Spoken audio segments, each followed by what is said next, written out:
Important power that Sambhaji was entangled with is Portuguese.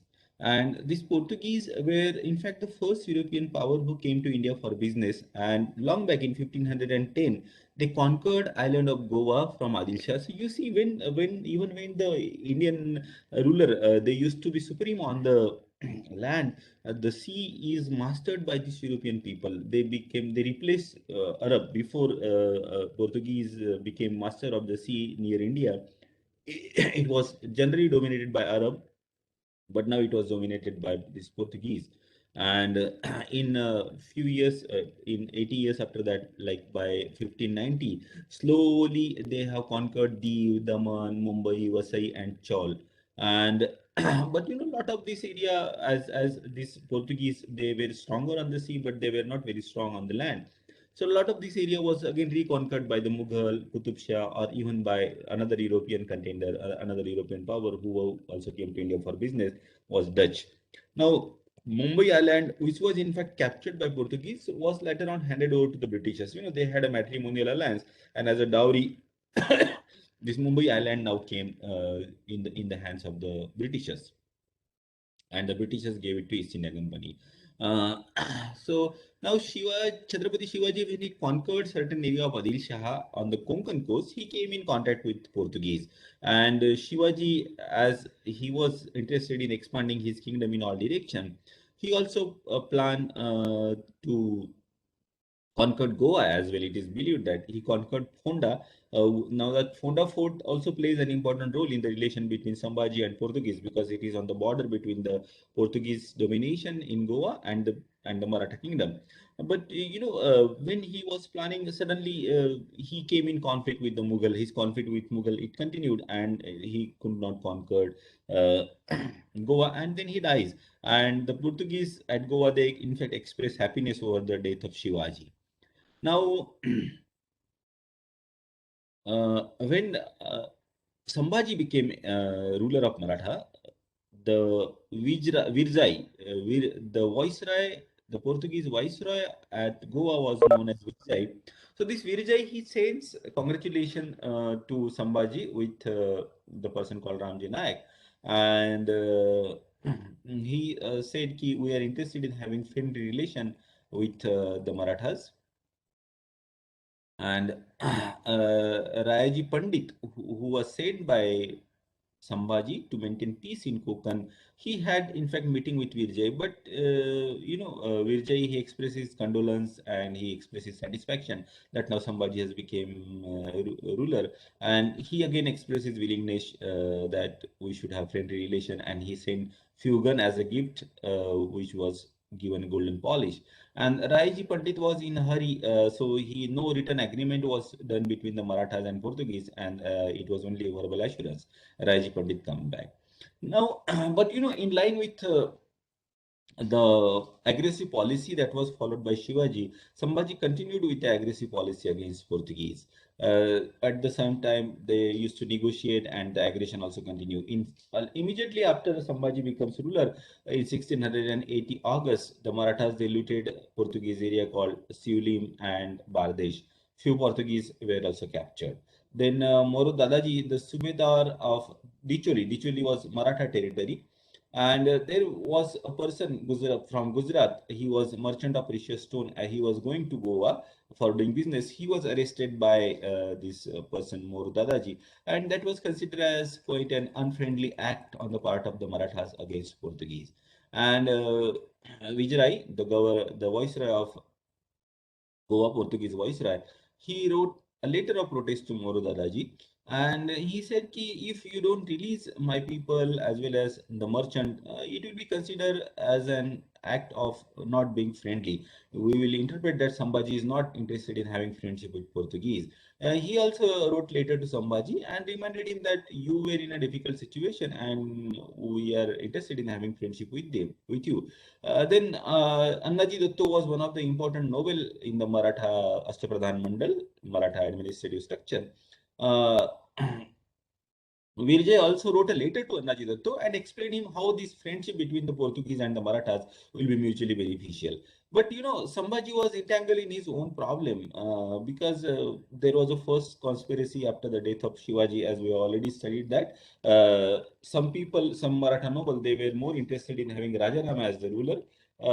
And then there was another conspiracy when Sambhaji, there was an attempt on life of Sambhaji. Attempt was made to poison him, and that angered Sambhaji. So he investigated, and whenever he found somebody was involved in that conspiracy, was severely punished. So Ramji Nayak, who was in fact Sambhaji's wakil in Goa, Sambhaji believed that this person was also involved, and then he sent a letter to Vijay that this person Ramji Nayak is arrested. Later on, this person was released by Vijay, and later on he went to Adil Shah for service. Then Narayan Shenvi, who was multilingual person, was sent by Portuguese to Annaji Datto at Dicholi, and then he complained against Subedar. But Annaji Datto, though very important noble, he himself was suspected by somebody that being a conspirator on his life, and then Annaji Datto was killed by Sambhaji. So this disrupted the communication. Then Yesaji Gambhira was sent by Sambhaji to the court of Portuguese, and he remained there for a very long period. Then Moro Dadaji, who was considered to be quite unfriendly towards Portuguese, he arrested some people. So he was replaced. Portuguese, they keep on complaining against Moro Dadaji. So Moro Dadaji was replaced by Jivaji Vinayak. And now there is an episode about Ajdeep Island. Ajdeep Island was contested island. Portuguese claimed it as their own. So Ajdeep Island near Karwar was conquered by Sambhaji, and Sambhaji planned to construct a fort there. And to counteract the Portuguese domination of sea, Sambhaji also formed friendship with Arab. Before Portuguese became supreme on sea, it was Arab who dominated sea, and they were good seafaring people. They were good at naval power. So this construction of the fort at Ajdeep Island by the Marathas would have proved as a threat to Goa, as it was very close to Goa. So the Portuguese, whenever they saw a chance, as soon as they saw the chance, they recaptured this island, and they built fort there. Now Sambhaji complained that this was a fort conquered by the Marathas, but the Portuguese claimed that this island originally belonged to us, so you have no reason to complain. Now next comes episode of Koro Island. Jivaji Vinayak, who was now Subedar of Dicholi, he entered Koro Island in 1682 and from the area of this Narabarao Desai. And this Desai, they resisted this encroachment, and this Desai is the ruler of Konkan, some part of the Konkan. They were supported by the Portuguese in this conflict against the Marathas. The relations was between the Marathas and Portuguese. It was not good, but it was not too bad either. During this time, Sambhaji's son was born, and a congratulatory letter came from the viceroy of Goa, Portuguese viceroy, as well as the gift also. Now, at Dicholi and Kudal, Sambhaji, he planned to open the factories of ammunition, and the raw material for these factories at Dicholi and Kudal was coming from the coastal Karnataka, and somebody instructed Portuguese that the coming of raw material should not be obstructed by the Portuguese. But the Marathas, they continue to be their activities against the Portuguese. The Portuguese ships were captured. The merchants who were going for business to Goa were captured, and Sambhaji's friendship with Arab was also not liked by Portuguese. So all these things, the Portuguese viceroy, they complained to British, and on the complaint of Vijay, some of the ships and some of the Portuguese merchants, they were released by the Marathas. Dicholi Subedar was also changed. But though Sambhaji kept his representative in the court of Portuguese viceroy at Goa, that representative was not given any right to conclude any final treaty. Now, when all this thing was happening, Aurangzeb, he invaded Maharashtra with a huge force. And Aurangzeb, in June 1682, he sent a letter to Vijay, and he asked Vijay to help Mughal against the Marathas. And the Mughal ship was allowed to pass through the sea, which was under the control of the Portuguese. Aurangzeb's Wakil Sheikh Muhammad was sent to Vizrai, and he reached there in January 1683 with a letter, and he demanded, what were the demand of the Mughal emperor was that Portuguese should immediately start war with Sambhaji. The Mughal should be permitted to buy groceries from the Portuguese territory, and Portuguese should not abstract the Mughal ships.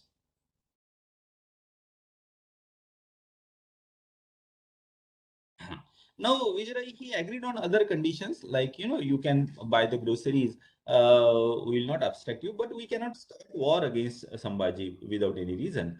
Now, after the meeting between this Vijay and the Wakil of Aurangzeb, Maratha Wakil Gambhir Rao, he immediately had meeting with Vijay and tried to ensure that, he tried from his part that Vijay or Portuguese, they remain neutral. Now, this Ramchandra Panta Amatya, who was now one of the important noble in the Maratha administration, which he wrote a letter to Ramchandra Panta Amatya, and he said ki, there are certain things which somebody should do. We are on a friendly term, so there is no point why you should behave like an enemy. So all the ships that were Portuguese ships that were captured by the Maratha should be released.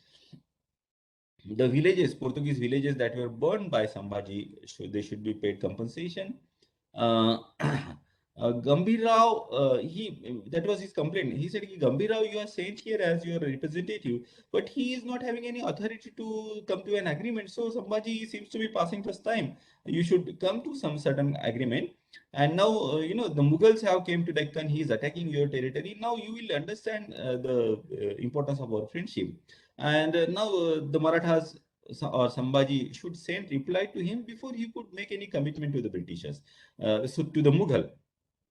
Now, interestingly, Vijray, everybody plays politics in the politics, you know.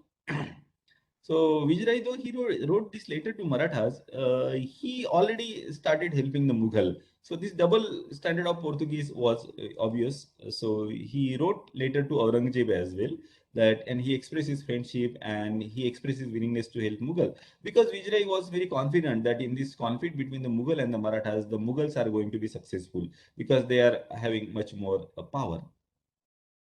Now in 1682, Sambhaji, he asked that at Chaul, you should give us some land. We want to build a fort there.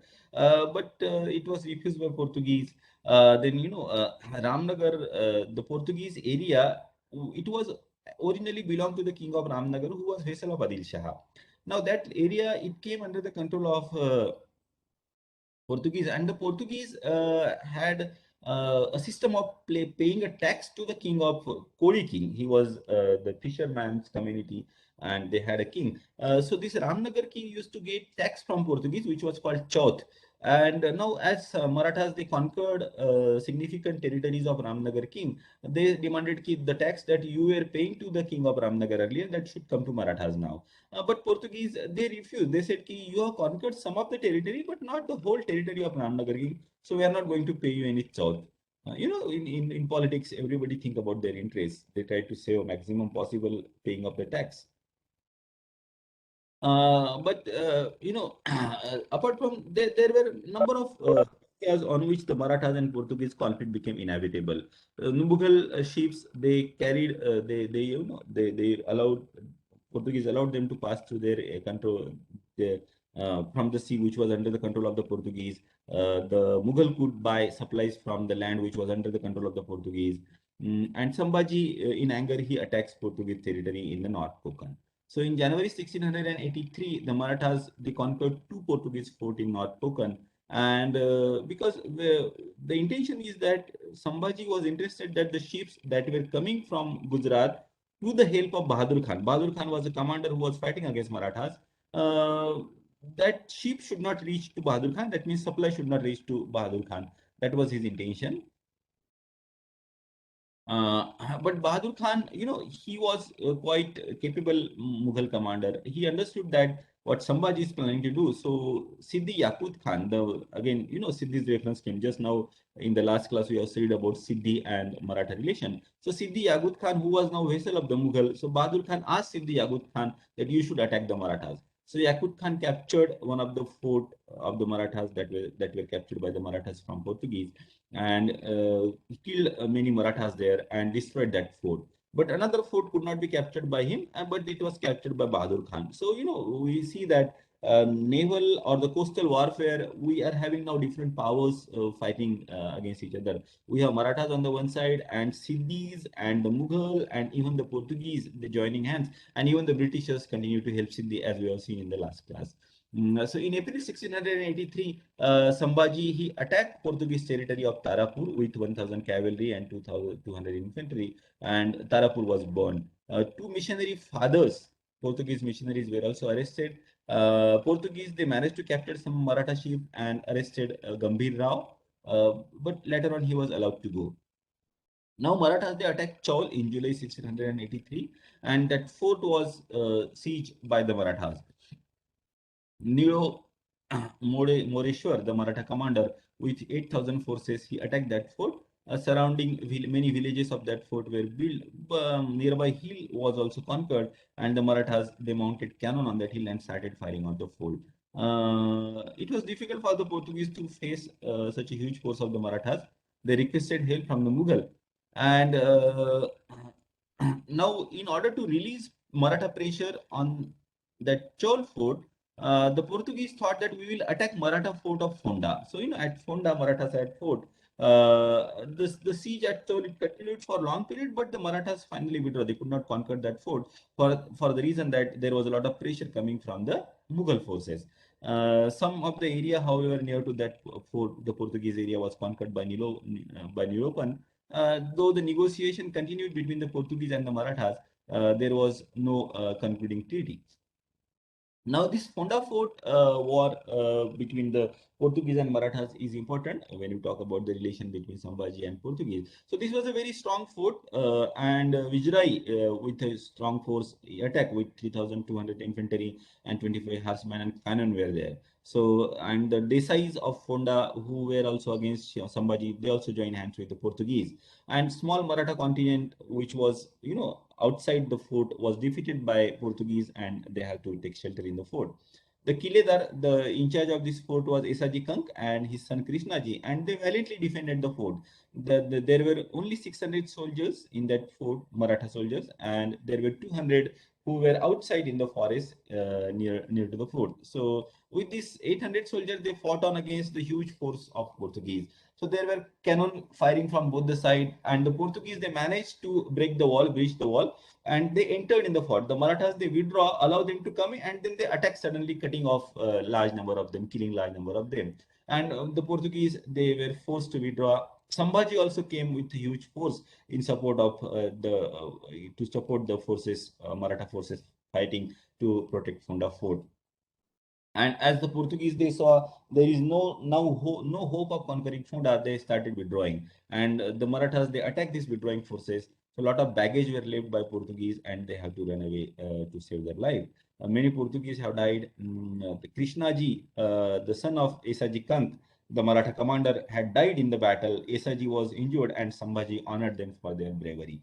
Vijray, he went back to Goa very disappointed. Somehow he could save his life and few people. But this war has proved superiority of European artillery, because the Funda fort, it took, it was earlier in the hands of Adil Shah, and it was conquered by Shivaji after a lot of efforts. It took 3 months for Shivaji to conquer Funda. But the Portuguese, within few days, within 3 days, by using heavy cannon, could breach that Funda fort. Now, the Funda fort was no longer useful, as it was destroyed significantly by the Portuguese cannon fire. And Sambhaji, he demolished that fort and constructed another fort nearby called Mardangarh.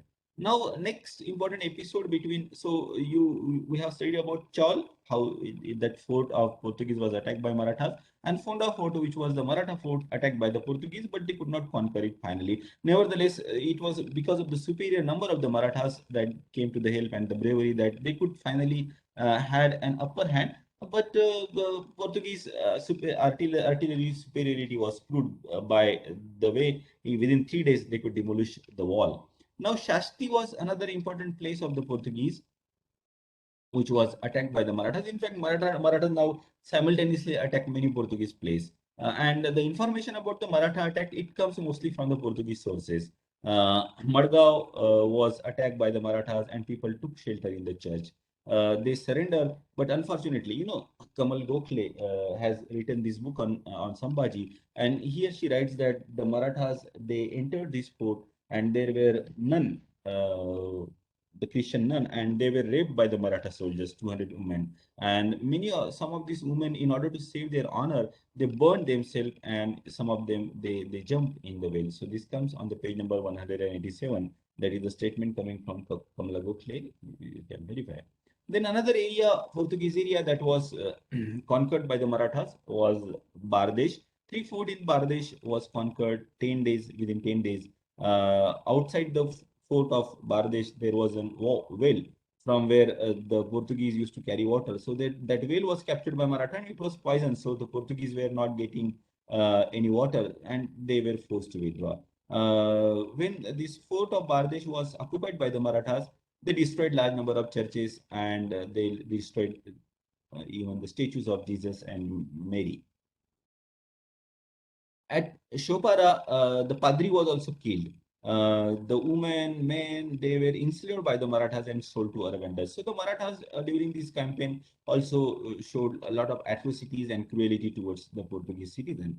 Some of these women were also handed over to soldier, which was not done during Shivaji's period. So we see, in my last lecture, I told you the kind of discipline that Shivaji managed to maintain in his army seems to be slackening during the time of Sambhaji. The condition of Portuguese now, because of such a huge pressure from Sambhaji side, became very bad. And there is a Juve Island. It is also called Saint Estevão Island, which is very close to Goa. And now that is attacked. After the victory at Fonda, the Marathas, they were very confident. So they pressed on and they attacked this Juve Island, which was quite close to Goa, and that island was captured by the Marathas. Vijay, in order to release this island from the clutches of the Marathas, marshal his forces, attacked the Marathas. The Marathas initially, that Ganimikawa, the guerrilla warfare, they pretended to run, but as the Portuguese forces came near, they just wheeled around and attacked suddenly. So many Portuguese, they lost their life. Even Vijay, the viceroy, was injured and somehow managed to escape to Goa. And he was, quite at a loss what to do. And during that excitement, Sambhaji was trying to chase Vizrai, and he pressed on in, and with his horse, he fell in the sea, and he was about to be washed away, but he was saved by a person called Khandaballa. At Juve, during the war, people seems to become quite insane. So they burn churches, they broke the statues of Mary and Jesus. Now, the Maratha forces were very close to Goa. So Goa was about to be captured, and Vizirai, he just, he had that royal royal dand, what you can call it, royal rod in his hand, which was a symbol of royalty. He placed that rod in the hand of the. There is a dead body of Saint Xavier. Saint Xavier was one of the Christian missionary who came to India, and it is believed that I have not seen it, but it is believed that it is still kept at in Goa. So this Viceroy, he kept that symbol of royal authority in his hand and said, I am giving it to God. Whatever happen has to happen because next day Goa is going to be captured by the Marathas as they came very, very close to, and I am preparing for the final fight. I will die now in the battle. But suddenly next day he saw that the Marathas forces have suddenly withdrawing. And the important reason is that the Mughal invasion. Now Shah Alam, the Mughal prince, Shah Alam, with a huge force, he now came in Konkan and he was on the back of the Maratha forces. So Maratha forces were forced to withdraw, and Sambhaji kept Kavi Kalash and Prince Akbar to negotiate between the Marathas and Portuguese. Now there was long negotiation that continued from November 1683 to 1684, and after long negotiation, a treaty was agreed upon by the Marathas and Portuguese. And by this treaty, the Portuguese forts that were captured by Sambhaji should be returned to Portuguese with arms and ammunition. The ships of each other should be also returned. The prisoner of war should be exchanged. The taxes that were earlier paid by Portuguese to the king of Ramnagar should now be paid to Sambhaji. There should be freedom of trade to trade in each other's territory. The Portuguese should not allow the Mughal ships to pass from their area. The construction of the fort at Kola should be stopped by Sambhaji. Desais who conspired against Sambhaji should be forgiven. They should not be punished by the Marathas. And Sambhaji should not build a fort near a Portuguese border. Now, this agreement, Sambhaji was not willing to sign, and he demanded that Anjadev Island and should be given to Marathas, and you should pay me a huge Nazarana. The Marathas did not vacate the conquered territories, neither did they release the Portuguese prisoner of war. The Maratha ambassador was sent to Goa, but negotiation did not, negotiation failed. In fact, these are the treaty which was drafted, but what not was not signed, and the war it started again. So in March 1684, again the war started between Marathas and Portuguese. Nearly 400 to 500 Portuguese they died in the war, and the Viceroy he asked his mother country Portugal to send support for him. And in 1684 August, huge number of Maratha forces they gathered at the same Fort Fonda, and some Portuguese ships were also captured at Karver and Shasti. And the Portuguese they continue to instigate Desais, Khem Sawant, Dalvi, who were against the Marathas. They had certain clash of interest, so they were supported by Portuguese to fight against Sambhaji. The fort of Karver was now captured by Portuguese from Sambhaji. The Desai, we see after 1684, as repeated it earlier also, that Sambhaji seems to be losing the hold over the administration. The joint Savant and Portuguese, they jointly attacked in 1685. They jointly attacked Sambhaji's territory, but Marathas they continued to hold on the fort of Honda and Mardangarh that was continued to be under the control of Marathas. Now again, as the Sambhaji got more and more entangled, and as he became, more and more pressed on by the Mughal, Portuguese became aggressive. They conquered some of the fort from Maratha like Jivdhan and Kanandurg. Aseri was conquered in 1687 by the Portuguese. So, we see in this relation, though initially Sambhaji has shown some valor and almost about to conquer Goa, he seems to be he seems to have made diplomatic mistake of fighting against so many enemies at the same time. So was Sambhaji wrong in fighting against Portuguese while Mughal attacked his territory? Probably yes. Like Shivaji, again and again, he seems to have proved diplomatically not as competent as Shivaji. Probably he could have set his house in the order, his surrounding, he could have maintained friendly relation with the neighboring power instead of just instigating them. And we are not sure what he thought about, but that is what we see in the recorded history. So here we end our third unit, that is